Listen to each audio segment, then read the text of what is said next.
Council meeting on February the 17th, 2021. Due to the COVID-19 pandemic, Regional Council is practicing physical distancing, and I am present in the council chambers. All the other members are participating electronically. In an attempt to speed up things, we have assigned a mover and a seconder, and I will read these out, and I will state the result of the vote. I would like to acknowledge the land on which we gather virtually today is the traditional territory of the Haudenosaunee, Anishinaabe, and Neutral people. We acknowledge the enduring presence of the Indigenous people with whom we share this land today, their achievements, and their contributions to our community. I'd also like to open with a prayer by Chief Laforme of the Mississaugas of the Credit from his book, Living in the Tall Grass. We give thanks to the Creator for allowing this gathering. We ask that He guide us and forgive us when we falter and disappoint. For though we aspire to greatness, we are, after all, only human. Grant us clear mind, a pure heart, and courage. A clear mind to make well thought out, intelligent decisions. A pure heart to make decisions that are without personal bias or desire. And the courage to use both a clear mind and a pure heart in our lives. Let us set aside small differences. Let us concentrate on the real issues. Let us not be bogged down in the rhetoric. Let us live each day with a feeling of accomplishment and pride. Most important, let us remember we are not enemies, nor are we adversaries. We share a similar past, a kindred spirit, and a common heritage. We must always remember the real reason we gather, to do the right thing for our people, our children, and for our future. I'd now ask the clerk to do roll call. Chair Redman. Here. Councillor Armstrong. Here. Councillor Clark. Here. Councillor Erb. Here. Councillor Foxton. Present. Councillor Galloway. He's right there. I can see him. Tom? Tom, are you here? That's okay. We can see him. Councillor Harris. Here. Councillor Jaworski. Here. Councillor Jowett.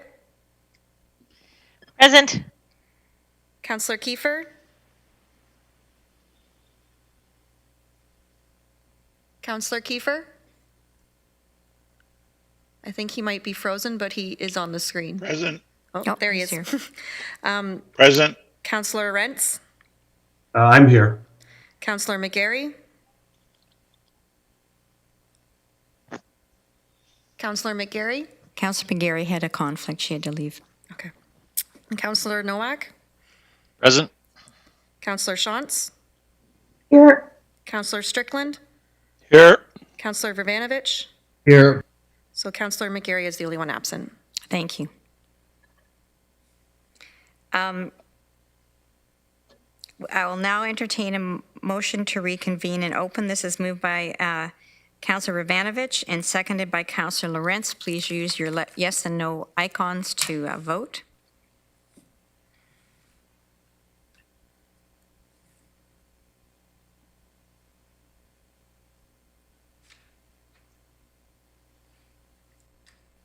That is carried.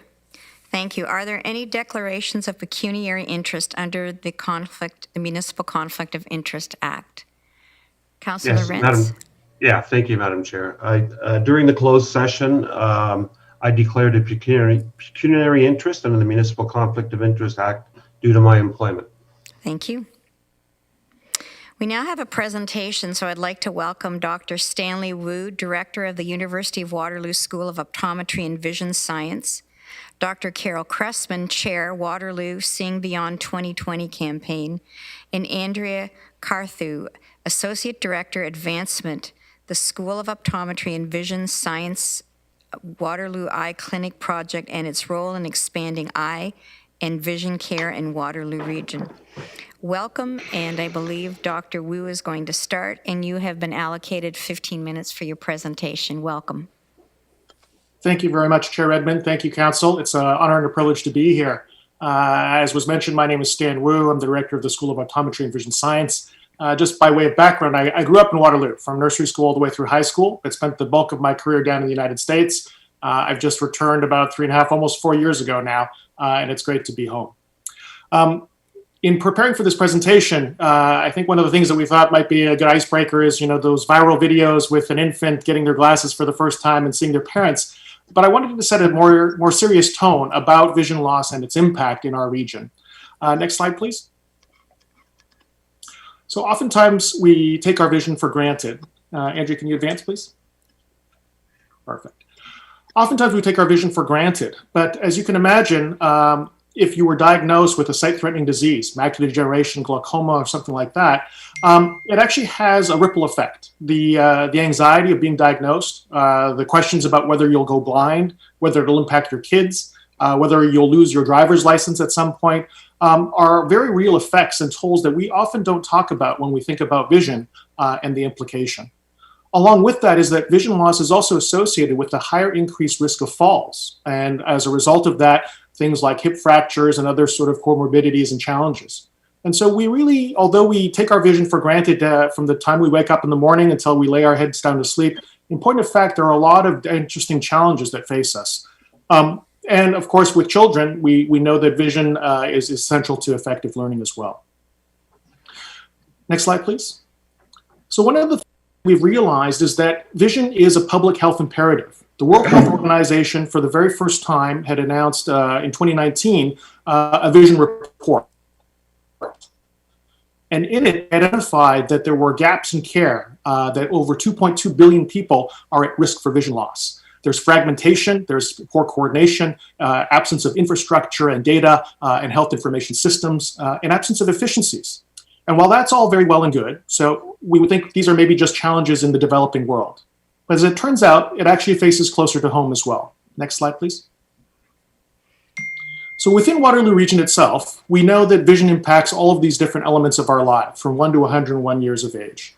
And Waterloo region is one of the fastest growing communities in Canada, 617,000 residents to date, and again, growing very rapidly, which is great. But those challenges cited by the World Health Organization aren't just in developing countries, they're right here in our own backyard as well. Next slide, please. Age-related eye disease increases as the population ages. And so we know that we'll have more folks who are going to suffer from macular degeneration, glaucoma, diabetic retinopathy. Even within our region, we don't have access to specialty care like retina, despite the size and despite the need that has been already well established for this kind of care.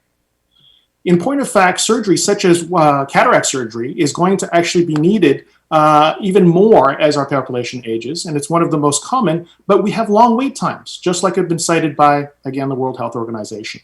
So pre-COVID, we had long wait times for cataract surgery. Post-COVID, where our scarce operating room resources are prioritized for life and limb surgery, this becomes even longer wait.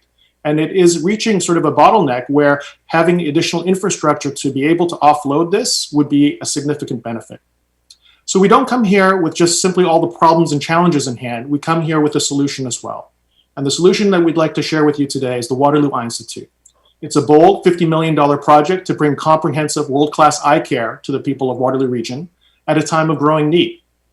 In addition to that, partnered with the University of Waterloo, we are able to advance health science innovation potential by creating a prominent, integrated, modern research hub with an eye on economic development as well.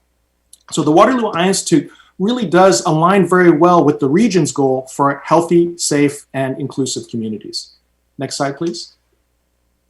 So you might ask, what's inside the Waterloo Eye Institute? Well, first and foremost is an ambulatory surgical center. As I mentioned, high volume, low risk surgery such as cataract are better done in outpatient centers. This has been documented in 2013 recommendations from the Provincial Vision Task Force, and certainly would free up, again, scarce and valuable operating room time for many more complex conditions. Telehealth has been accelerated exponentially because of COVID. It's been a stress test on the system, and where we may not have been as responsive previously, patients are appreciative of the opportunity to be able to seek care in the comfort of their own home without having to risk being out and about. And similarly, being able to deliver this care now has overcome many of the barriers traditionally associated with it. Along with that is to leverage the technology to be able to deliver remote eye care to underserved regions, whether locally or even with an emphasis on First Nations, whether it be at home or all across Canada. Expanded clinical services. As with many academic health centers, being able to have an infrastructure that is state-of-the-art enables us to deliver state-of-the-art care. Subspecialty services, whether it's in cornea contact lens, in myopia control, brain injury, and concussion, there are lots of different areas that can benefit from having the infrastructure to support that activity. And last but not least, in the area of research, leveraging the eye as a window to the brain for early detection of neurodegenerative diseases is just one example of being able to use our research infrastructure and capabilities to address issues from cell all the way through to society. Fundamental discoveries about how the retina functions and what may lead to things like macular degeneration, all the way to looking at populations of health and trying to realize efficient systems to deliver coordinated care. Next slide, please. So with that, we have, again, bold ambitions as far as the impact that can happen. First and foremost would be the benefit to our community for patients seeking access to care that they would otherwise have to go to other areas in order to be able to find. For example, retina care, we know that if you had a retinal detachment, where that's the sort of like the film, if you will, of a camera that comes off of the retina, it is sight threatening. It needs to be surgically repaired. And right now, if you needed to have that care done, you'd have to go to Toronto or London, most likely, to be able to get that. That elevates the level of anxiety, the level of risk, and certainly the lack of convenience. And with this infrastructure, we can attract those subspecialists to be able to deliver that care right home in our region.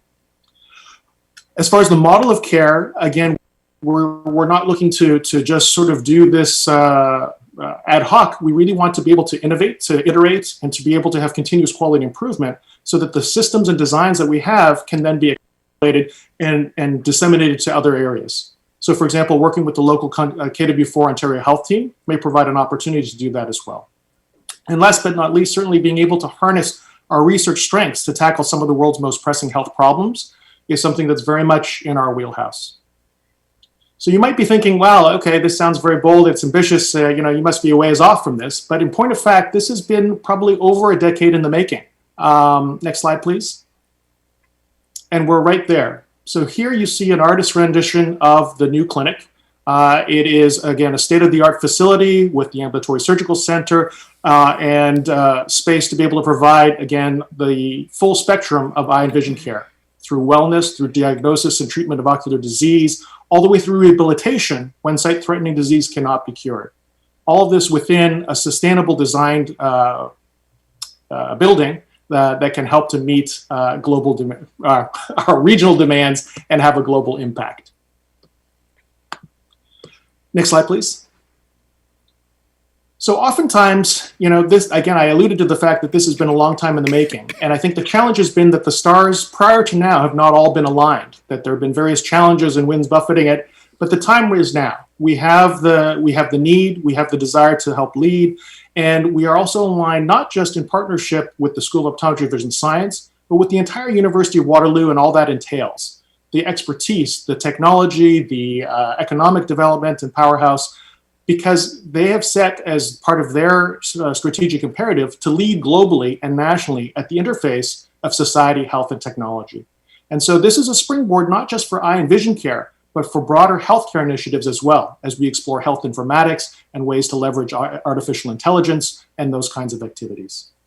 We have, again, going through the university process, so we have what is called building and property, so we're planning to go to that committee in March, hopefully with approval there, and then on to the Board of Governors. And we have $13.7 million raised to date, with the expectation that we'll be able to, again, break ground at late 2021 or early 2022. Next slide, please. So in closing, our ask of this presentation is to simply see whether or not the region of Waterloo, the School of Optometry and Vision Science, and the University of Waterloo can work together to help people see. Thank you very much. Thank you, Dr. Wu. It's a visionary project, pardon the pun, and you've come a long way. So thank you for your presentation. I believe we have some questions, starting with Councillor Strickland. Go ahead. Well, thank you very much, Madam Chair, and thanks to Dr. Wu and Dr. Cressman and Andrea. Nice to see you again, and really appreciate the presentation. I guess, this issue and this development with the Waterloo Eye Institute is something very close to me. Many of you may have remembered last term of council, I had multiple eye surgeries on both eyes, and I had to, for the care that I was able to receive in Waterloo Region was exemplary, but much of that care I had to have outside of the region of Waterloo. And you don't realize how many people require emergency eye surgeries until you have eye surgery and you start talking to people and they say, hey, I had a similar experience, or someone in my family had a similar experience. And I know many of my colleagues on council, either themselves or members of their family, have had situations that required emergency eye surgery. And so this is an issue when it comes to healthcare that typically flies under the radar a little bit, but is as important as many other health afflictions that our local population has to experience. And when I had my experiences and realized that I had to go outside of our area for the service, it just reminded me of the discussions we had years ago around cancer treatment.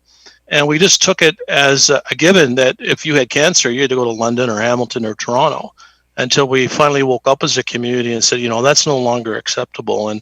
And we lobbied hard to get our own cancer treatment and cardiac treatment here in the region of Waterloo. So I think it's similar for ocular health. And at the appropriate time, Madam Chair, I would like to direct staff to work with the Eye Institute to explore partnership and funding opportunities to strengthen and improve the availability and access to ocular health services in the region. So I would like to direct staff at the appropriate time to do that, work with the Waterloo Eye Institute and see what we can do collaboratively to improve the availability of these services for our local citizens. Thank you.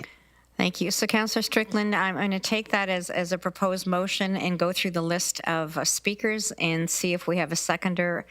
I'll come back to you if you want to speak to it again before we vote. Councillor Jowett.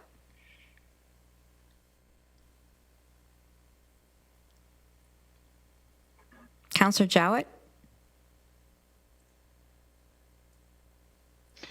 Thank you, Chair Redman. Dr. Wu, I had the pleasure of going to your School of Optometry several times with my mother, who became legally blind just before we lost her. Her sight deteriorated quite aggressively due to a childhood accident, and she had macular degeneration and she had retina detachment. And there was a lot of hope when we went to your School of Optometry. There were many different tools and techniques that were given to her that prolonged her sight a little bit longer. And the staff and everybody were amazing. I remember going there once, twice a year. Unfortunately, the surgery took us out of town back then, but I do appreciate what you do in this community. I hope you realize the dream that you've just given to us. And I would like to second that motion. Thank you. Thank you, Councillor Jowett. Councillor Kiefer. Thank you very much, Madam Chair. I too would like to thank Dr. Wu and his team for coming and making this presentation. I feel much the same as Councillor Strickland and Councillor Jowett, and my experience with having both my eyes having the cataract surgery, I was on the waiting list for 2 years before it happened, and so I know perfectly well, Dr. Wu, what you're talking about in terms of people having to wait, and it becomes even more critical, let's say, if there's an emergency and somebody has to be taken in for that. So I'm completely in line, and I'm glad that Councillor Strickland put the motion forward and Councillor Jowett is seconded it. I would endorse it myself. Thank you. Thank you very much. Councillor Harris. Well, thank you, Chair Redman, and I appreciate Councillor Strickland moving that motion, and I know Councillor Jowett seconded it. I'll third that, I suppose. But I know we all have personal stories and those that we represent. And I would say to you, from a guy living in a small community and going to an optometrist that's had, good enough tools, I was eventually referred on to the University of Waterloo's optometry clinic. I'm a keratoconic since I was 19, about 20 some years now. I've had 3 cornea transplants.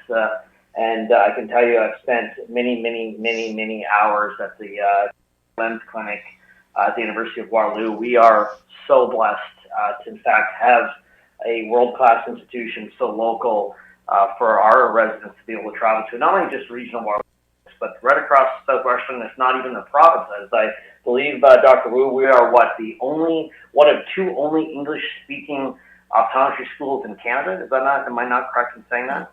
That's correct, Councillor Harris. We are the only English-speaking school. The only other Canadian school is the University of Montreal, which is a francophone school. That's correct. Right, and so I speak to students right across the country, and in fact, elsewhere that come to University of Waterloo, and many of them stay here, open up a practice, teach, and we are, again, so blessed to have them. And, I know that folks, if they're listening, perhaps have stories of their own, just like my colleagues have. I think it's important that we share those stories to just know how important an asset we have here in our community. And I hope through staff's, report, we can come back with further recommendations on how, this council and this community can further support the University of Waterloo's optometry clinic. So thank you to your staff. I see them almost on a monthly basis still to this day. And I don't know where I'd be without them, so thank you. Thank you, Councillor Harris. Councillor Vrbanovic. Thank you very much, Chair Redman, and thanks to Dr. Wu and team for coming and making the presentation, and to Councillors Strickland and Jowett for making the motion. And I'll certainly be supporting it. I think today's discussion really builds on the barn racing that has gone on in this region over the last 15 plus years, as we've worked to build the state of healthcare in our region. And comments have been made about the cancer center. Certainly the same is true about the cardiac center at St. Mary's. Back in 2004, it was with University of Waterloo that the City of Kitchener partnered through their Economic Development Investment Fund to attract U of W into the creation of a health sciences campus in downtown Kitchener that led to the second School of Pharmacy after U of T in the province. And shortly after that, it was in fact Regional Council that partnered with U of W and McMaster University in the Satellite Med School. And more recently, our EDIF 2.0 has just announced a health innovation arena that will be constructed on that campus going forward over the next couple of years. And so seeing this project come to fruition at the main campus attached to the existing School of Optometry, I think is wonderful, and will really build on that overall investment that's being made in the community around healthcare, and really putting this region on the map in terms of health innovation that not only benefits our community first and foremost, but in fact is going to benefit our country and the world. Thank you. Councillor Foxton. Thank you, and through the chair. Dr. Wu, you and your group, what you're doing is giving hope to those who've given up hope. A lot of times, especially, and you're talking to the choir here because we're all aging folks. And we see it in ourselves, how it's starting to happen to us. And we know there's people out there that won't risk getting it taken care of because it's too much to try to find a place to go, try to find a way to have it dealt with. And it seems just beyond their reach. And so some of the things we let go is our sight. And so for this to happen is a wonderful thing. As you've heard from many of my colleagues, we're backing it 100%. Some of us selfishly, because I want to be taken care of too. But also because of all those people sitting in a home tonight, not on their TV, not doing anything, because it's just not possible for them anymore. So thank you, and let's hope this very soon. Great vision. Councillor Harris, would you like to make another comment? Well, it's actually just a correction to Councillor Foxton's comment about the aging and not being able to see. In fact, many young people have eye issues, and I see many kids, teenagers in ocular health and contact lens. So a bit of a joke there, Councillor Foxton, on the age piece, but they serve the entire spectrum of our population. Thank you. Councillor Shantz. Just to echo Councillor Harris's comments, I was actually at the university in my 20s, identified with high eye pressure, and in my mid-30s was diagnosed with glaucoma. So having had that early intervention, there's a good chance it never would have been caught until it was too late. So I do appreciate that. And also I have good friends whose grandson was born blind. And so there's just all kinds of stories. And yeah, it's not just when we age, although I'm getting there too. Thank you, Councillor Armstrong. Yes, thank you. I want to thank Dr. Wu and his team for bringing this forward. And I especially want to thank the team that I sit with here at Regional Council, because over the years of being here, I've noticed how much foresight this team has and manages to work towards. So thank you, team. I hesitate to follow up after those great comments, Councillor Armstrong. Dr. Wu, you did a wonderful job. I know that Dr. Cressman-Foster is part of the fundraising, and I wondered if you wanted to speak to it just a little bit. You have to unmute, Carol. Tonight we wanted to educate and create some awareness around the project. We're not going to pass a hat. If somebody wants to contribute, that's marvelous. But we start with a relationship and with education. And the School of Optometry is not just a provider of services, it's also an educator of the Canadian optometrists that go coast to coast. So by participating in this and endorsing it, we value the comments tonight, the enthusiasm with which you have approached this, and we value your continued involvement. You'll hear more from us because we're going to do a public campaign. So this is the starting point of that. And we're glad that we can see beyond 2020, and that was named back in 2019. We named the campaign well before COVID hit. So it was aptly seeing beyond 2020, and we're glad that we're able to be here and present to you tonight. Thank you so much. And Andrea, I would feel very remiss. Would you like to make a couple comments? Thank you very much. I think they pretty much did. I was just going to echo what Carol said, that we are going to go into a public campaign where we're going to try to encourage community members to take part of it. So having council support and the region's support is invaluable. So thank you. Thank you. Little hard to hear, but I could tell your enthusiasm. I did say I would give the last word to Councillor Strickland. Do you have anything you want to add before we entertain your motion?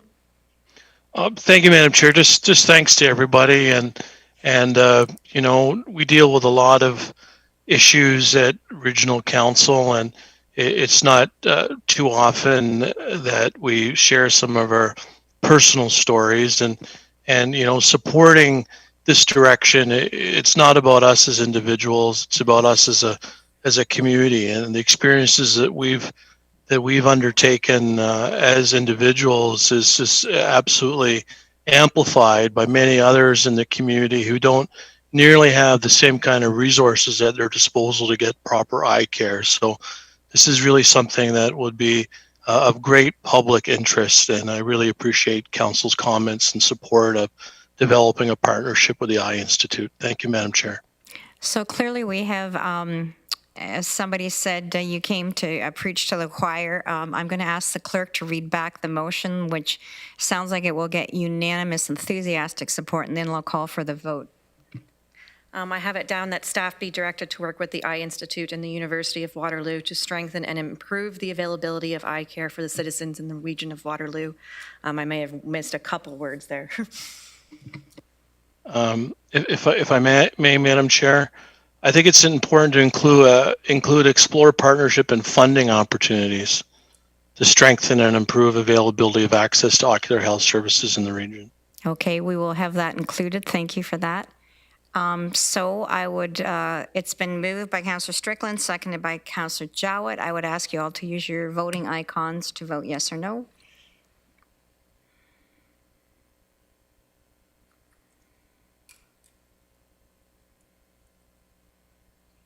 That is unanimous. Thank you very much, colleagues. And all three of you are more than welcome to stay for the entire meeting, but most delegations or presentations look for the side door when they can get it. So if you'd like to exit, we will still speak well of you. Thank you for coming to present. I have no petitions, no delegations. Minutes of the previous meetings. This is moved by Councillor Harris and seconded by Councillor Kiefer.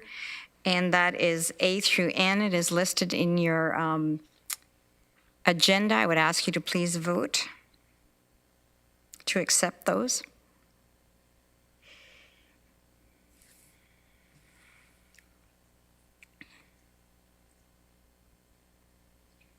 That is carried. Thank you, colleagues. You received a communications package electronically.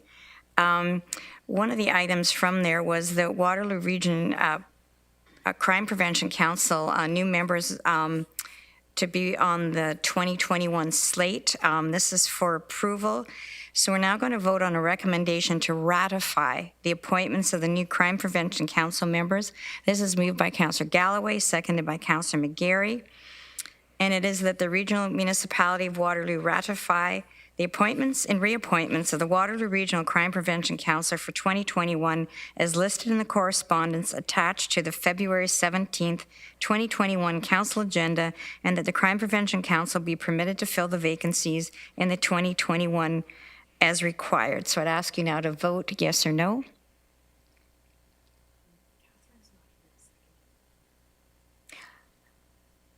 Catherine had to leave the meeting, so Councillor Foxton is going to second that. Good catch. That is carried. I'll entertain a motion to go into the Committee of the Whole to consider reports. This is moved by Councillor Jowett and seconded by Councillor Foxton that the committee that council go into the Committee of the Whole for reports. I'd ask you to please use your icons to vote.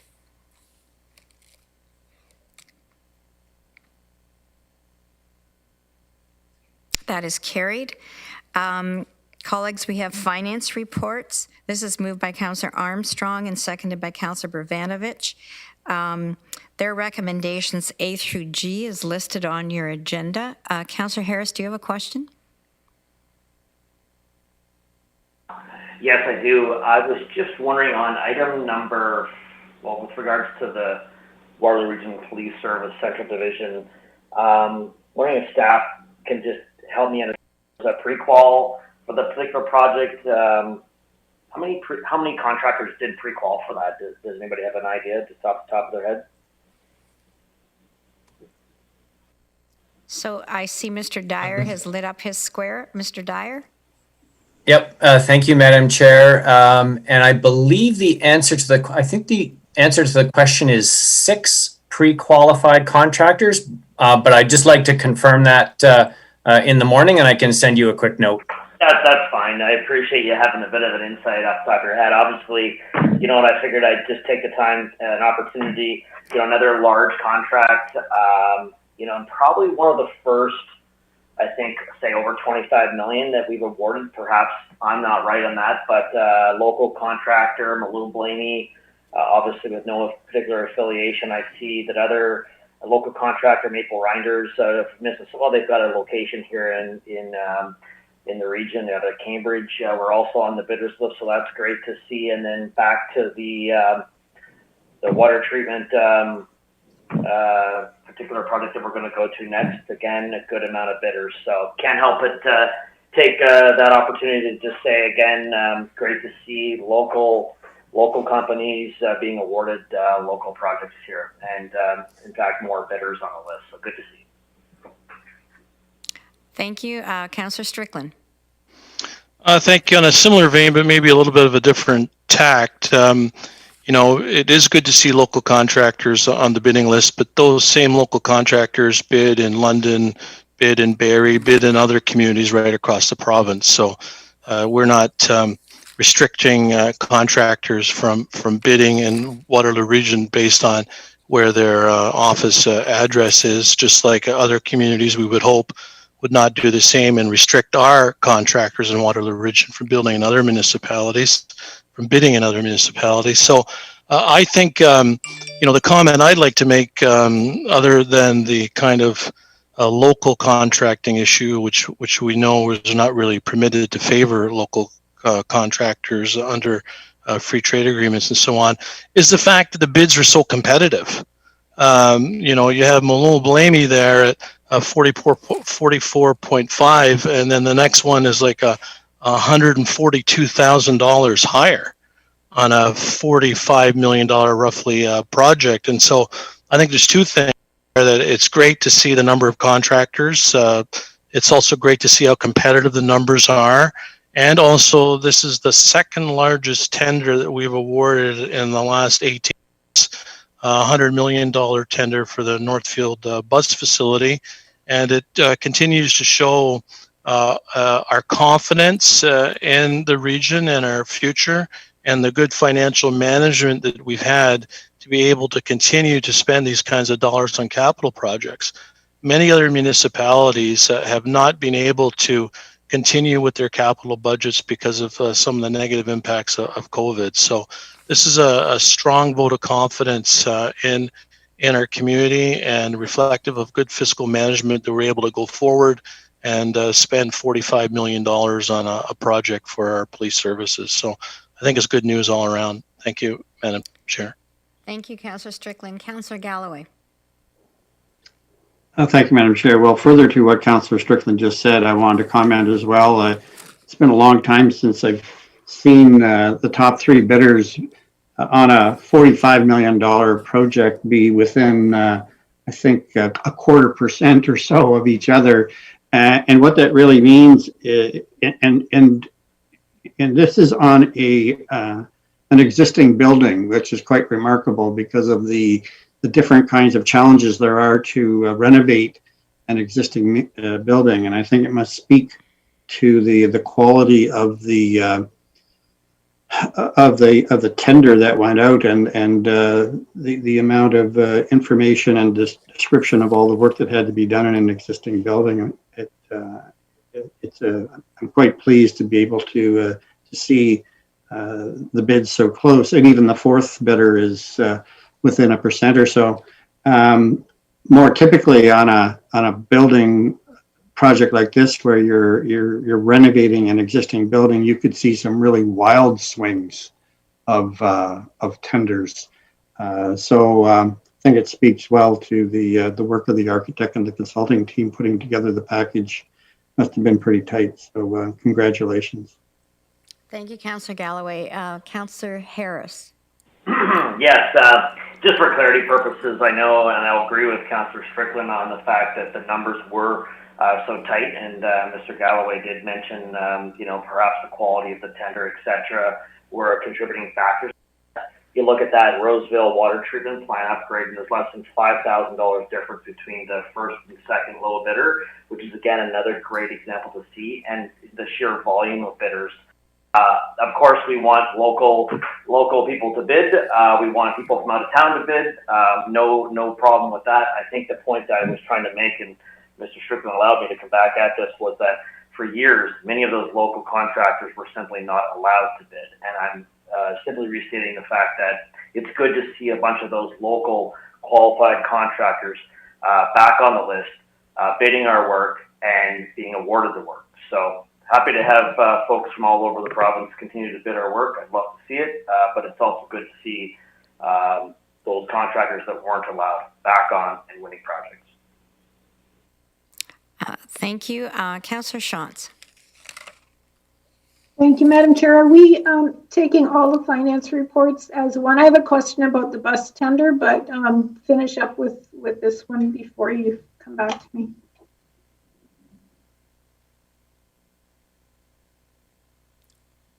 Or do you want me to ask it now?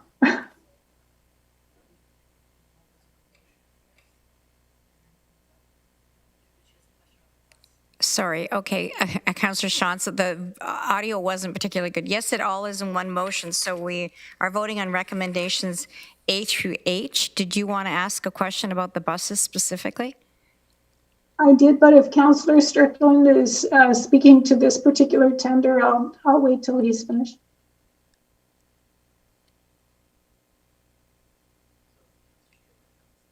Okay, Councillor Strickland, go ahead. Thank you very much, Madam Chair. And I don't want to get into debate about labor relations with Councillor Harris, but I would politely point out that on that list of those 4 contractors where there's less than 0.25% difference, as Councillor Galloway pointed out, at least 2 of them do have collective agreements. So it's not anything to do with union versus non-union. It's just a reflection of the competitiveness of the marketplace. And I would like to add, there was a question mentioned about, pre-qualification. And I also know that we pre-qualified mechanical and electrical contractors for this project.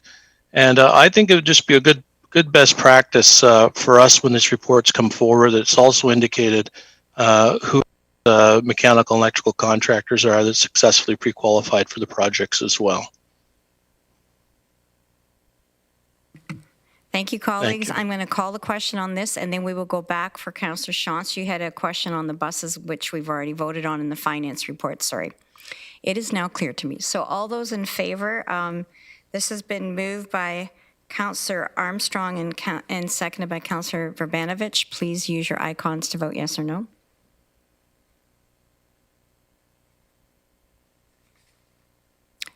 That is carried, colleagues. Councillor Shantz, what was your question about the buses? This was in the finance reports, correct?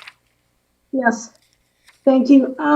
Just briefly, if someone could remind me why we're going hybrid and not completely electrical on this purchase. I've had some questions about that. A couple questions. I would think Mr. Schmidt could answer that. Go ahead, Mr. Schmidt. Through you, Madam Chair, as part of our strategy, we were purchasing hybrid buses first. We need to have charging facilities installed for fully electric buses, and we are looking at doing that with the Northfield station. So when the Northfield bus terminal is complete, that's when we would start looking at purchasing fully electric buses. But until then, we don't have the facilities currently to charge them. And we still need to do some work on specifically what routes they would make the most sense for. Thank you. Thank you. Thank you, Mr. Schmidt. Thank you, Councillor Shantz. We'll now consider committee reports and the committee of the whole. This is moved by Councillor Clark and seconded by Councillor Erb. And these committee reports are 1 through 7 as listed in your agenda. I see no questions or comments, so would you please use your voting icons to vote yes or no?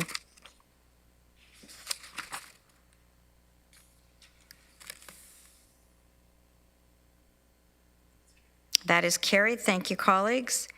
We'll now vote to approve the closed summary from the Committee of the Whole on January the 12th, 2021.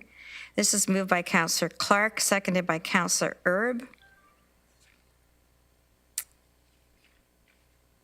And this is to enter into a settlement agreement in the Township of North Dumfries under the Expropriation Act. And everybody's voting already anyway, so please use your icons to vote yes or no.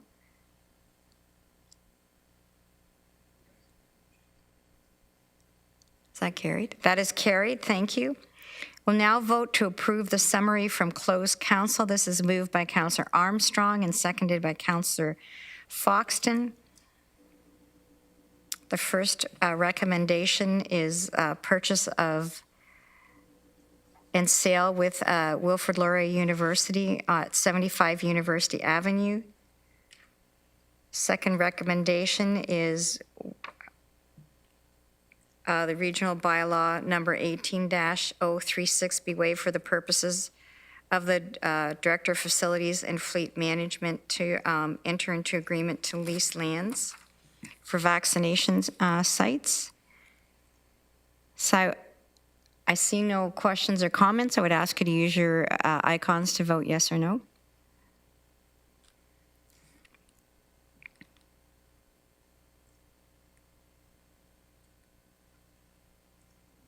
That is carried. Thank you, colleagues.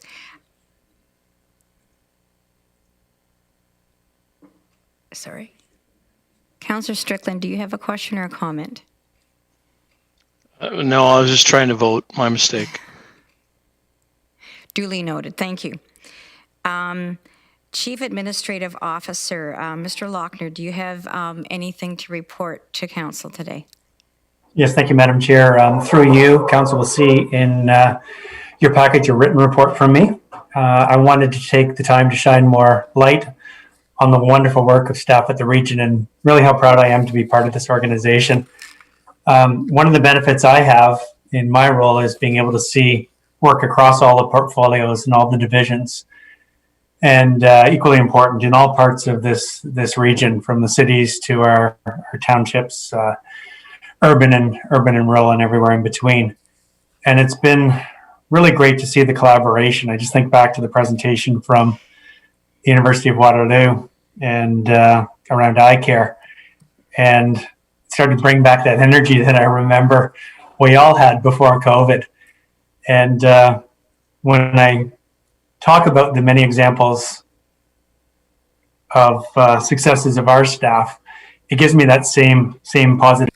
There's so much negativity in the world, so many negative things that can be reported on.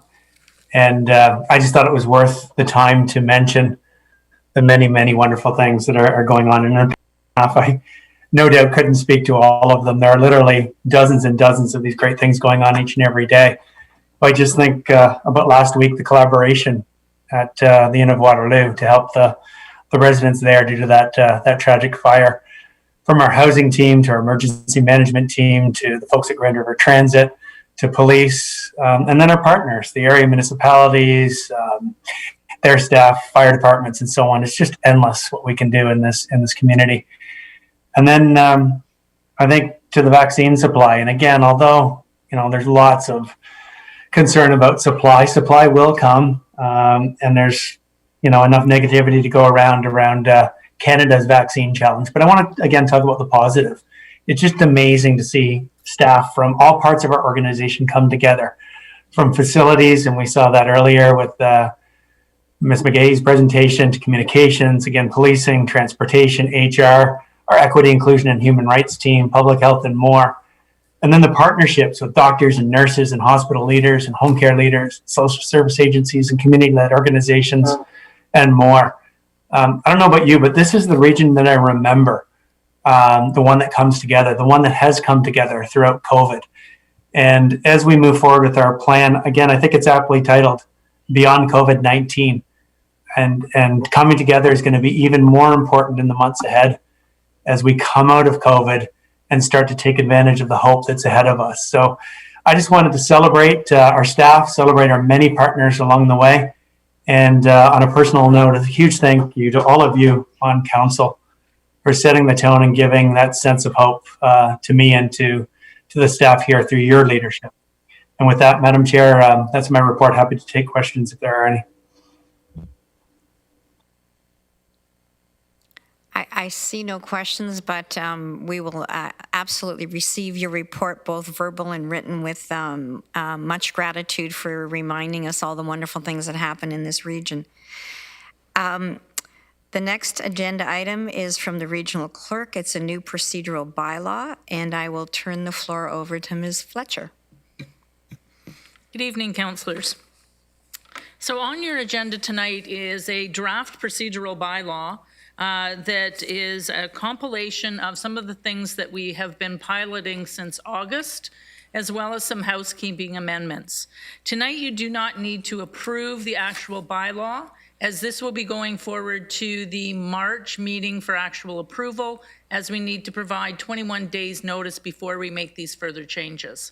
So this evening is just to provide council with an opportunity to review the proposals, make any questions, or ask us to make some changes to actually what's been submitted. And I look forward to some of those ideas that you may have, as well as some proposed changes as we move forward to the March meeting. Thank you, Ms. Fletcher. And I see that Councillor Jaworski has a question or comment. You have the floor. Thank you, through the chair. Well, there's nothing more exciting than a good procedural bylaw. So thank you very much for this. Very much appreciate the modernization, particularly as we move to electronic meetings and that. And as the clerk and I had some exchanges today, I'll just reiterate the question. I noted in the new procedural bylaw, there's encapsulation of questions, which we have as council in the question period. But then normally we have a motion and then we then have a debate section. And it wasn't quite clear to me that what would apply to the debate section in terms of councillors' availability of time and that. And I was just hoping that we could get clarity on that when this does come back to council. Thank you. So you're not looking for explanation now, Councillor Jaworski? You would just like it to come back in March? Yeah, just for the clerk to note that and to maybe comment on what I had to say. No direction specifically, just that I think there's an opportunity to encapsulate the debate period. Do you want to comment? And I would agree with Councillor Jaworski that it's perhaps absent of the difference between questions and debate, and we will make some clarifications to come back for the March meeting.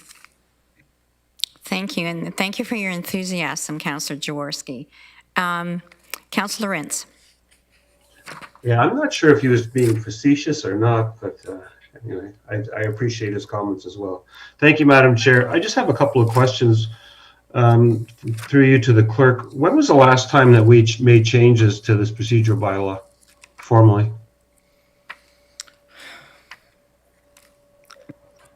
I do not recall specifically, although we've made a number of minor amendments at times over the years, depending upon either legislative changes or other changes that may have come about, but they've been minor in nature. This is definitely a complete overhaul from where we've been, and the last, what I would say, major overhaul was in 2004.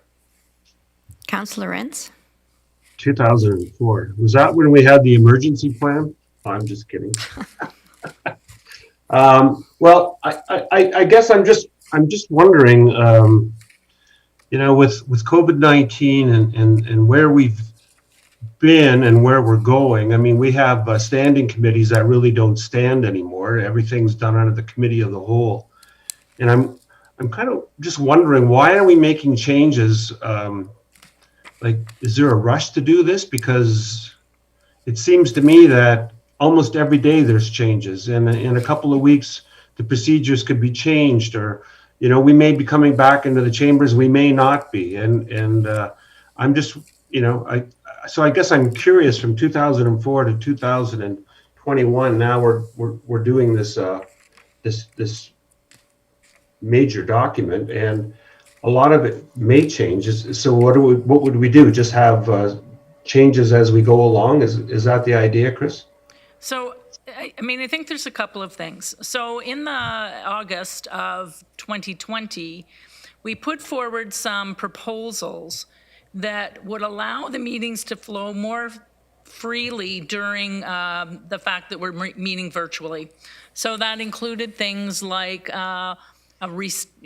discussions around how much time does the delegation really need at committee or at council?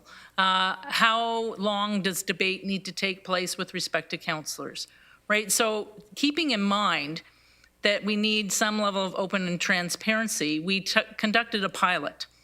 And we want to make sure that those things that were included in that pilot are now formalized as we go forward, so that we don't have to come back or say to delegations, well, it's not in the bylaw, but this is what we're doing currently. So this is to provide that clarity both to councillors as well as to members of the public about what's the process on certain things. You're absolutely correct there is going to be more changes that will be required as the pandemic progresses and as we come out of the pandemic and what we may do or may not do within the chambers. And I will use electronic meetings as the example. So currently, right now, we have a number of, most of you are at home meeting in this room virtually, not in the actual chambers. But as people get vaccinated and we return to whatever the new normal looks like, there may be rules that we want to apply to virtual meetings.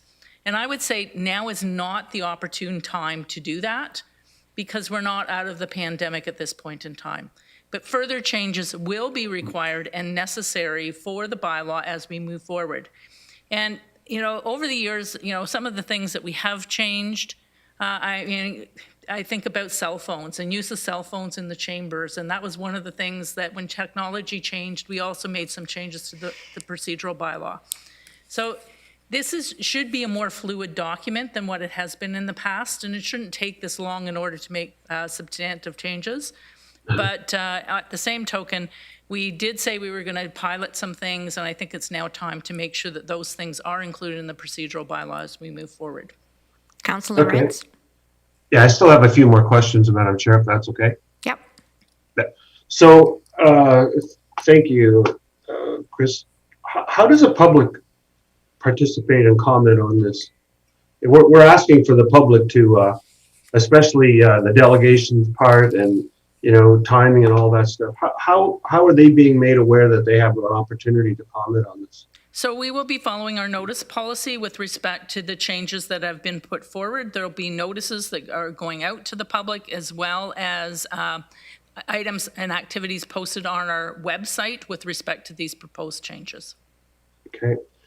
Is it possible for us to get a highlighted copy of what are the changes as opposed to what has been there before? Because I know probably we don't have this on our nightstands.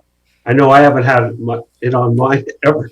But I think it would be good just to have a better understanding of the changes that we propose on to make today as opposed to what it was like 3 or 4 years ago. Is that possible to do? It is somewhat possible to do, Councillor Lawrence. However, we are doing some formatting changes as well and collapsing sections and moving sections together, so it might not always be apparent. But I can certainly send you a highlighted copy that would highlight some of those things that we talked about last August that we wanted to experiment with. Okay, one last question.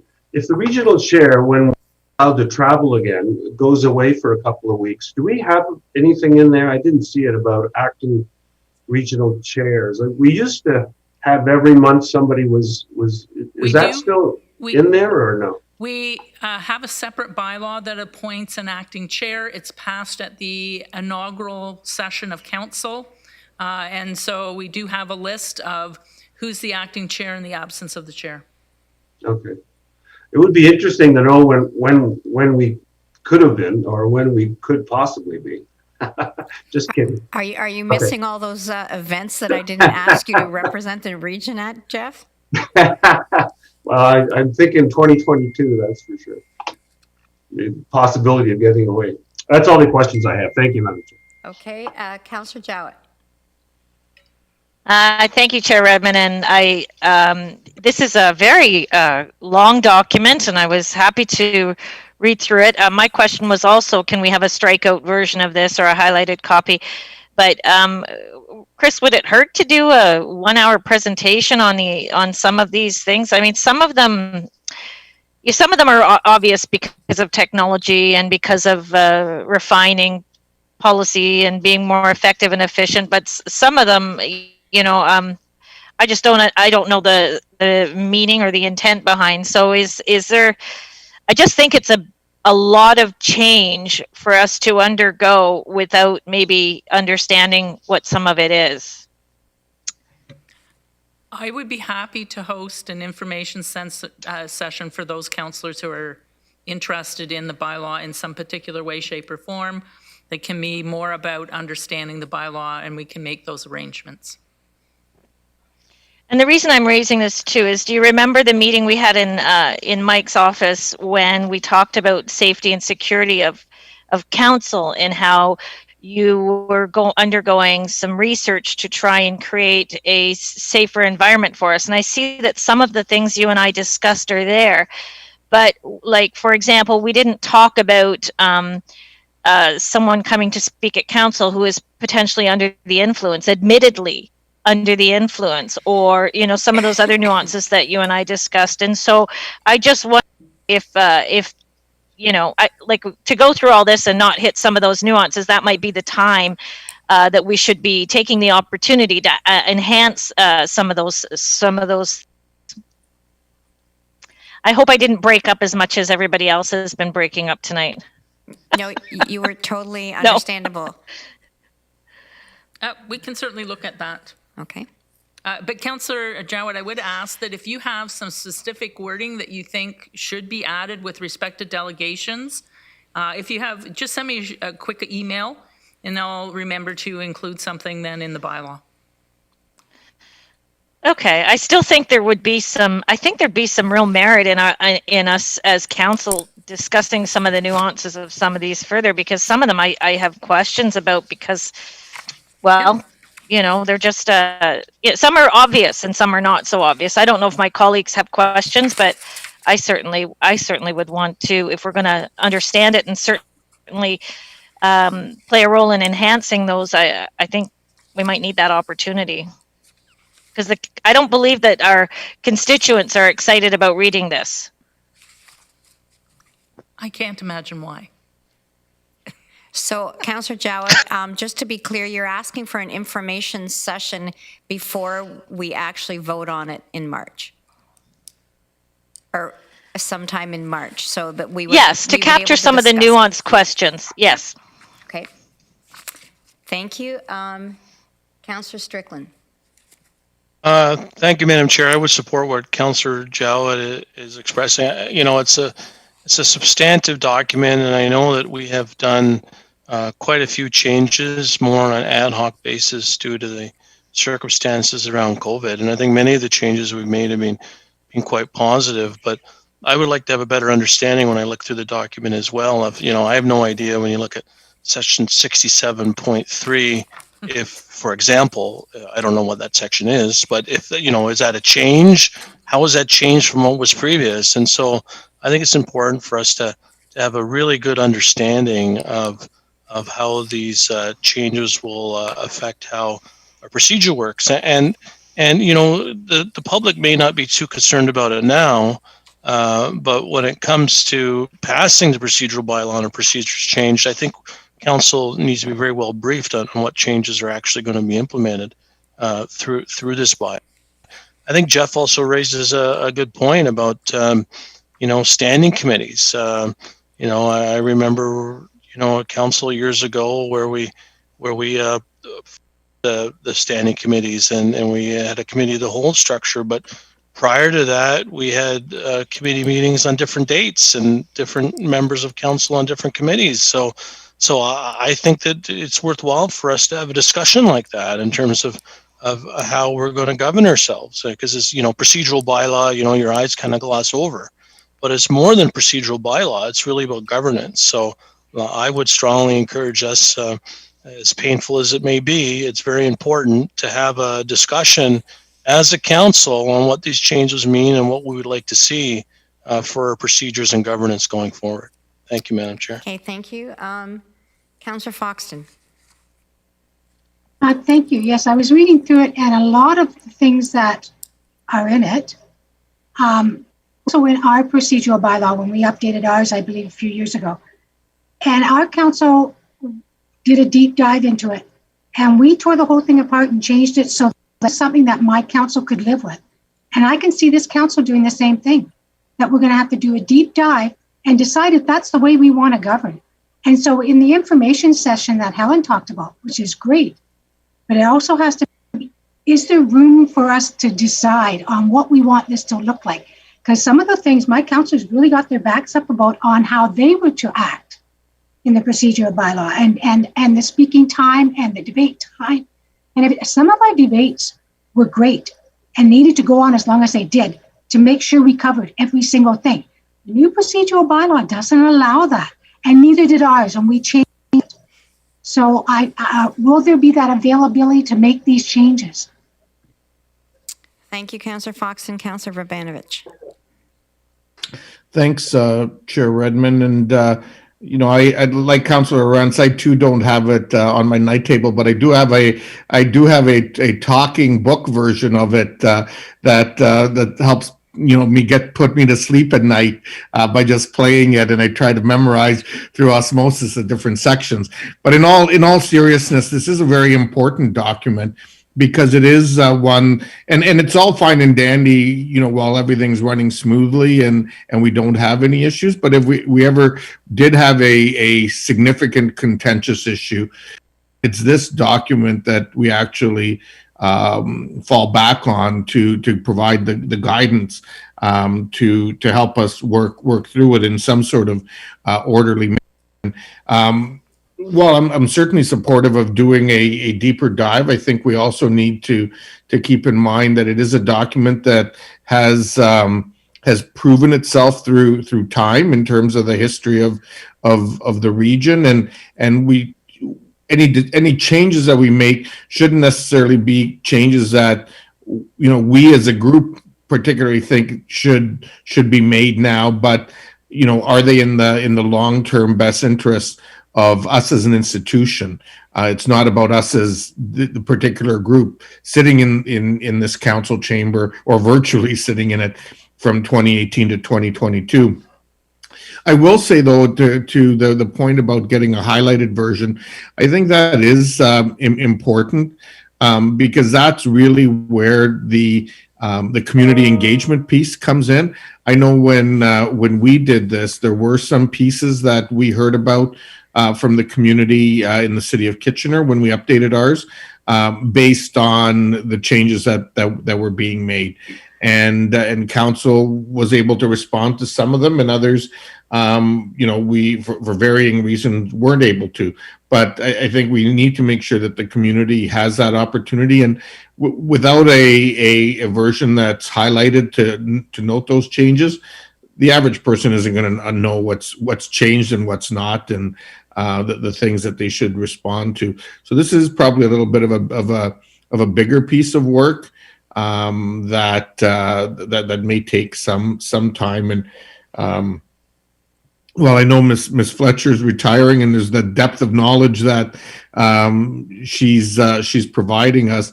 It is something that may take us a little longer to get accomplished in its thoroughness. So I will acknowledge Councillor Foxton for a second time, but I just want to say I think all of these interventions have been very helpful and very much on point, but I don't want anybody watching this to think that this was in any way a truncated or a quick and dirty version of looking at these. It's being introduced now, and it's coming back in March because we need 21 days for the public to have made comments. So I think there always was an intention that we would have as much discussion as we needed. Councillor Foxton? That's what I was going to add. Mine was a question. So will we have the opportunity to say how we feel about certain sections and everything will be, or is this a document that's put out there for the public to see and say yay or nay, or is there going to be the discussion period? Mrs. Fletcher? Yes. And normally we could either do it at the council meeting on March, or I can put it on the committee meeting if you want more detailed discussion at that point. We may not have all the public comments by that time, but we'll have some. Councillor Foxton? I think the committee meeting, if this council's like my council, and I know you guys are deep thinkers and really get into stuff, I think we need the time to really delve into it. If this is the document we're going to live by, so what we agreed to today is the way we run ourselves going forward. So we better really realize what we're supposed to or no to. That's my opinion. Mr. Regier, did you want to make a comment? Well, only to confirm that I think we'll take whatever time council needs to work through the bylaw thoroughly and to understand it and to make sure it gives us the right framework to move forward as an organization. So let's just assume that we'll have plenty of time for discussion. And if we don't come to a resolution on the entire document by the end of the March cycle, let's take another cycle to have a conversation about it. We don't want it to dominate the council agenda, but and I would also invite councillors, if you have specific areas of concern or interest, then approach us directly on those, and let's have a conversation. If you have some suggestions, we can bring them in into the subsequent report as well. Thank you. And I would just like to pick up on one of the comments Councillor Vrbanovic said, and that is Mrs. Fletcher will be able to offer the context. I think it was Councillor Strickland talking about a former meeting schedule, and that was actually changed because Council of the Day wanted all of the committee meetings to be on one day, so that those of us who have other jobs, sometimes called side hustles, right? Your day job and then council, that they were able to plan around it. So there's a lot of decision-making points that go into this. So it is worth having a discussion. So we have a motion moved by Councillor Jowett and seconded by Councillor Lorentz, that this report is to provide council with an opportunity to review its proposed amendments for the new procedural bylaw, including housekeeping amendments, in addition to formalizing changes that were implemented on a trial period in August 2020. So this will come back. I think Mrs. Fletcher's made a note of several of the suggestions. Open invitation for all of council to provide input as well as the public. And I'm sure we will be able to discuss this at length again. So I'd ask you to use your voting icons and vote yes or no that we... Okay. You don't really have to vote, but you are, so that's okay. It is a recommendation. And that is Madam carried. Chair, Councillor Kiefer just informed me he was kicked off. His internet died, so it's not that he left on purpose, so you should know. So he's not coming back, Jeff, because his computer's dead? I don't know. He just said that his internet went down and he can't get connected again. I don't know if he's trying or not, but Thank you very much. One of the hazards of the job, I guess. That's why I'm in the chamber. I keep getting kicked out at home. Next, we have appointments to the Waterloo Regional Heritage Foundation, and this is moved by Councillor Clark and seconded by Councillor Galloway. And the recommendation is that the Regional Municipality of Waterloo ratify the following appointment to the Waterloo Regional Heritage Foundation. It's Philippe Ellsworthy for a term ending June 2023, and Vanessa Hicks for a term ending 2022. Lots of twos in there. So I would ask you to use, I don't see any conversation, so please use your icons to vote. That is carried. I'll now entertain a motion for the Committee of the Whole to rise and Council to resume. This is moved by Councillor McGarry and seconded by Councillor Clark. Please use your icons to vote that the Committee of the Whole rise and Council resume. That is carried. I'll now entertain a motion to adopt the proceedings of the Committee of the Whole. This is moved by Councillor Harris and seconded by Councillor Jaworski that the Council adopt the proceedings of the Committee of the Whole. So please use your icons to vote.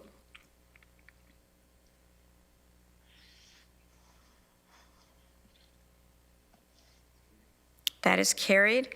I'll now call on Councillor Erb to introduce his motion.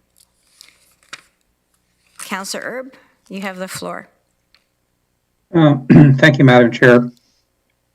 I think the comments I made at committee last week fairly summarized my thoughts and intentions with this motion. So I don't think there's any advantage in repeating or getting into much more detail. Staff are going to bring back a report where we'll have more information and the opportunity for some more discussion. However, one of the things I have learned this past week in speaking with regional staff and the City of Waterloo staff, and which some area residents have been speculating on and see as a possible solution for this intersection, is that there is no roundabout planned for this intersection or included in any of the capital budgets of either of the municipalities. With the development that's taking place on the west side of Waterloo, this intersection is seeing increasing levels of traffic, and so I'm looking forward to finding some opportunities to increase the safety for everyone at this intersection. There's, as many of us know, there's a building located very close to the road at this intersection, which has a significant impact on the sight lines, and it might be helpful for a conversation to take place between the owner of the property and the City of Waterloo and region to determine the future of that structure. And while I'm not a traffic engineer, it seems to me that part of the challenge at this intersection might be eliminating the building. If the building was eliminated, that it may have a different impact on what we would see as a need for this intersection. So I'm looking forward to the staff report coming back. Thank you. So this motion is moved by Councillor Urban, seconded by Councillor Strickland. Councillor Clark, do you have a question or a comment? Thank you, Chair. I would like to propose what I believe is a friendly resolution, and I'm afraid I don't have the resolution in front of me, and I've been quickly trying to find it, but I couldn't pull it up. One of the whereases speaks about the importance of the safety of vehicle passengers and pedestrians, and I think that while we all feel that's important, just to be in keeping with our walk cycle Waterloo Region Transportation Master Plan, I would like to propose that we also include a reference to cyclists and cyclist safety there as well. Okay, so Councillor Erb and Councillor Strickland, would you see that as a friendly amendment? It's whereas the safety of passengers in all motorized vehicles, cyclists, and pedestrians is of utmost importance. Very friendly. Sean, you're good with that? Absolutely.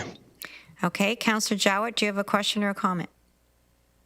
I do, Chair Redman, and thank you.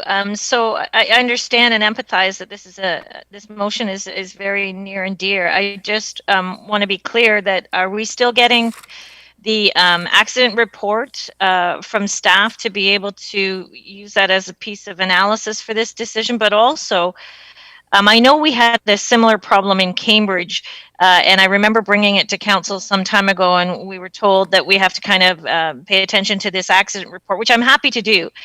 And sometimes we don't have the stats. I think they're like 5-year reports, and sometimes we don't always have the level of information to be able to do that. But I'm trying to recall where we landed last conversation on this. Was it that we would have the accident report coming forward, or some anecdotal analysis from staff? So, Councillor Jowett, you're asking for clarification when the staff report comes forward that it have the accident report as part of that? I think that was discussed last time. Yeah, the 5-year one. Yeah. Right. Okay. Councillor Jaworski. Thank you. And I'd like to thank certainly Councillor Strickland and Councillor Erb for working with my local councillors, Councillor Bodley in particular, on this in the neighborhood. And because it's something that's been certainly on the list for a number of years. And if any member of council would be, I think it'll be a few months before we see the results of this, but to have the opportunity to visit beautiful St. Jacob's Market, or maybe Dr. Wu's optometry clinic, or even beautiful uptown Waterloo, you're up in our neck of the woods, please take a drive down the Conservation Drive, going to Herbsville Road, and there's nothing like seeing to believe this one. Thank you, Councillor Jaworski. Councillor Strickland, did you want to make any comments as the seconder of the motion? No, that's fine. I think it's pretty clear. I think it's fair in the intent that Jim and I have, and we're also allowing staff the opportunity to comment. So I think we're being very collegial about this, but our commitment to seeing safety improvements to that intersection is quite high. So I thank council in advance for their support. So I do have a question of staff, and that is, it says in a timely manner. This isn't a new issue. This is an issue of long-standing. This is an issue where there have been serious accidents. So I would like some indication from staff what timely manner to have this report back in actually means. Through you, Madam Chair, we are planning to bring a report back in April to the April committee meeting. Thank you. That's great. So it'll come to the April committee meeting. And Mr. Schmidt, will it have the accident report, the 5-year report that Councillor Jowett was referencing? We will, as part of the analysis, use all of the collision data that we have. Okay. So that'll be at least 5 years back. Collisions occur, but often we will not get that information until 3 or 4 months after that collision has occurred. So, but we will use everything that we have. Thank you very much. I see no further comments or questions, so I would ask you to vote with your icons, either yes or no.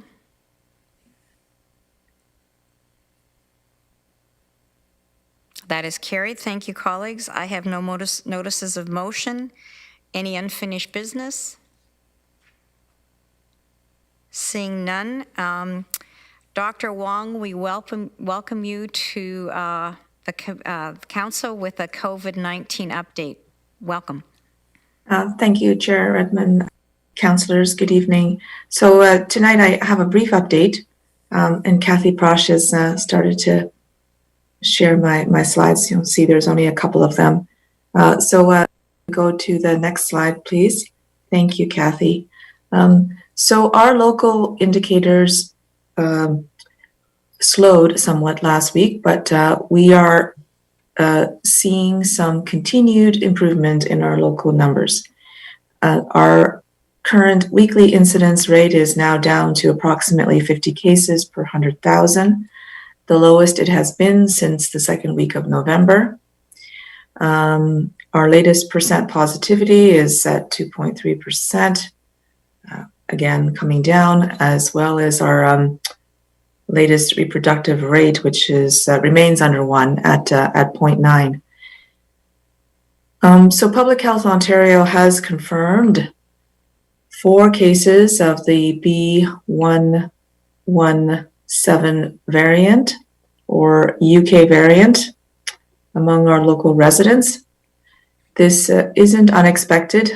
We have a number of cases that have screened positive for variants of concern, where the variant has not yet been identified, and we were expecting that some of these would come back confirmed. And so now we've had 4 confirmed cases to date. So we do expect that we'll have more of these cases confirmed over the coming days and weeks to provide some perspective for those local numbers. Ontario now has 345 cases of confirmed variants over many health unit areas in the province.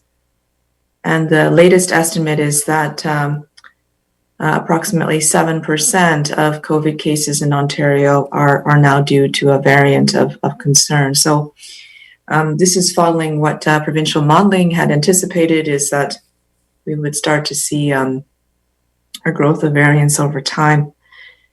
Public health is continuing to do enhanced case and contact management for these variants. What we're also seeing in terms of other indicators is we are seeing some easing of outbreaks in long-term care, retirement and other congregate care settings and workplaces. So this is good. The impact on the healthcare system, which is a lagging indicator, has started to stabilize, but we are still seeing some hospital outbreaks with COVID, and the care demands of patients who are hospitalized with COVID, even when they are no longer counted in the provincial case numbers as hospitalized patients, they are still often hospitalized, and their care demands remain high. So this is, what we expect to see. These indicators, such as hospitalizations and care for patients who have tested positive, are starting to stabilize, but they are lagging and will still have an effect on our healthcare system for a while. So overall, if we go to the next slide, please. Thank you, Kathy. So while our local trends continue to show some improvement, it is important to note that these trends reflect the behaviors and restrictions that were in place 2 weeks ago. Therefore, a continued commitment to public health measures will be imperative to continued improvement, especially given the variants of concern. Some provincial restrictions have been lifted, but our recommendations to residents, which are the same as the provincial recommendations for our residents, remains unchanged. And I'll talk about them soon. Our individual actions make a difference, and public health measures are strengthened when more people work together to slow the spread of COVID-19. So continuing to follow public health measures is imperative to our ability to slow the spread of the virus, especially with the new variants. So avoid social gatherings with anyone outside of your immediate household, limit non-essential trips outside your home, wear a face covering, practice physical distancing, wash your hands, and avoid enclosed, poorly ventilated spaces and crowded places. And if you develop any symptoms, stay home, try to isolate as much as you can from house members, and schedule an appointment for testing. So following these measures, limiting close contacts and limiting our mobility as much as we can has been our recommendation through the shutdown, and continues to be not only our local public health unit's recommendation, but also the provincial recommendation for our residents.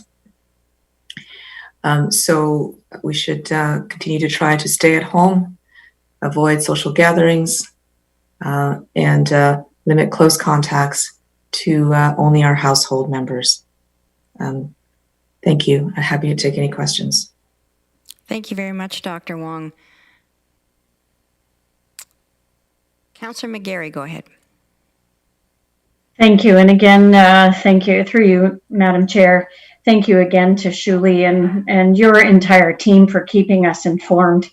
I've had a couple of questions from constituents recently that certainly want to take public health measures under advisement, but are quite concerned that schools are open. And although the rest of the family isn't going out, they're concerned that the school classrooms themselves are not as well ventilated perhaps as they should be. But anyway, there is concern around schools opening. We realize it's important for mental health purposes, but there are families that have vulnerable residents within the home that are concerned about being exposed through school-age children. Can you offer any further advice for those residents? Yeah, no, thanks for the question. And it's very understandable what you bring up. The school environment, does have multiple layers in it to try to limit the spread of COVID in the school environment. And what we've seen, through the second wave to date, and I'm talking about not only in our area, but also across Ontario in general, is that transmission of COVID within the school environment is much less frequently seen, and transmission outside of the school environment, in the sense that there's more often transmission amongst people who contact with each other, either because they're part of a family or they are socializing with others outside of their family. So generally what we see is, we report, or actually rather it's the Ministry of Education that reports on every case detected in a student or in a staff person in the school community, and public health reports on any outbreaks in a school. Every day report on that. But these are often cases that are acquired outside of the school. And what we try to do whenever there is a case detected in a student or a staff person is try to limit the transmission within the schools. And it tends to be much less frequent than the transmission that occurs, in family settings or social settings. But what happens is that there will be more and more cases detected among students and staff when there are more cases in the community, and so for that, therefore that's why towards the end of last year, not long before we went into a provincial shutdown, we had a significant increase in the number of cases detected among students and staff, because that was mirroring the very significant increase in community transmission we were seeing.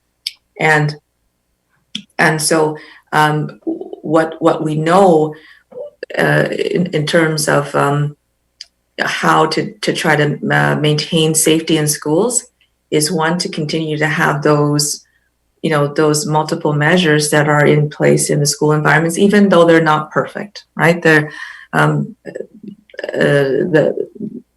not always perfect, like you mentioned. Although the provincial government is committing more money to address some of these things, like ventilation, for instance. But the combination of measures, has helped to reduce the transmission within schools. And the other thing that we can do for our schools to try to continue to minimize the risk is to keep our community transmission rates low. And in terms of cohorts, for sure, a student going to a class, or a teacher who's teaching a class, now the school cohort is their cohort during the day. And so even though that's an additional cohort for that person, in terms of what people can do outside of school settings, is they can still try to maintain their own personal cohorts as small as possible. We don't actually use cohorts, as a term, but really, as much as possible, try to just have close contact only. That is, unprotected contact with those in your family, and with everyone else, maintain distance. So, overall, what's generally recommended by public health experts is we try to close schools as the last thing that we do, and we try to open schools as the first thing we do. So, like you mentioned, for the overall health of our children, it's better for them to have in-class learning. And so, those are the measures. There is obviously going to be some increased transmission when there is increased mobility and interactions of people. But we can try to maintain that as low as possible.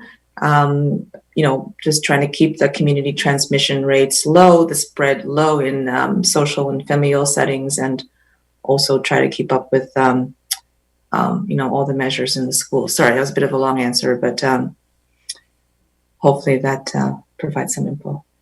Councillor McGarry, do you have another question? No, I just wanted to thank you. And I think that's an important message overall. And I would agree that, we've seen, touching wood, of course, a fairly low transmission in schools, but that will help to guide my answers to these constituents. I really appreciate that. Thank you. So, Dr. Wong, thank you very much for all of your hard work. Thank your team on our behalf. And I see no other questions, so thank you for this update. It's important. All right, thank you. Colleagues, I would now entertain a motion to enact the bylaws first, second, and third readings. This is moved by Councillor Nowak and seconded by Councillor Shantz. I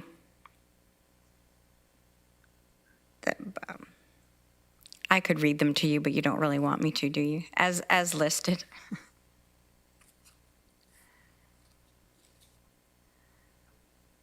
That is carried. Colleagues, before I entertain a motion to adjourn, I have to tell you that of all our committee meetings and all of our council meetings, there is a legion of staff that work very hard, not only to make sure we have the information that we need, but also that we communicate out to the 630,000 people that we have the privilege of representing. One of those people is celebrating, and I think she is celebrating her last council meeting with us, and that's Linda Zaffarella. Linda has been with the region for 20 years. I know that this 2020 started out with a transit strike, and it was the first in our history as a region. And it also was the first time I realized that you actually could get Linda to work for chocolate, because they put in 14-hour days. They worked 7 days a week, and I think it was only the chocolate and the licorice in my office that kept her going. March the 17th, we saw the province declare a state of emergency, and I'm probably going to get this other date wrong. Was it the 26th that all of the area municipalities in the region declared a state of emergency? Again, it was another first. And I have to tell you, like the message I kept giving Mike Murray and Brian Stortz before they left is that we work you at the region till your very last day. And as it turns out, one of Linda's major organizational events, and she's done a great job along with a raft of other regional staff, is the State of the Region event that we're all involved in on the 26th of February. That is Linda's last day at the region, and true to form, we are working her to the bone. She is stepping up, and she's doing an amazing job. So I just wanted to take a moment to formally thank Linda as she goes on to her next chapter in her life. She will be missed. She's done a great job, and she's been a sustaining force for 20 years of the region, and for that, this council and previous councils and the people we represent are in her debt. So thank you, Linda. I hope you're listening to this in your office. And I would now entertain a motion to adjourn, and this is moved by Councillor Strickland and seconded by Councillor Vrbanovic. And I would ask you to use your icons to vote. And I dare anyone to vote no. Councillor Strickland, are you waving goodbye, or do you have something to say? Oh, you're just waving goodbye? Okay. Thank you all very much. Have a wonderful evening.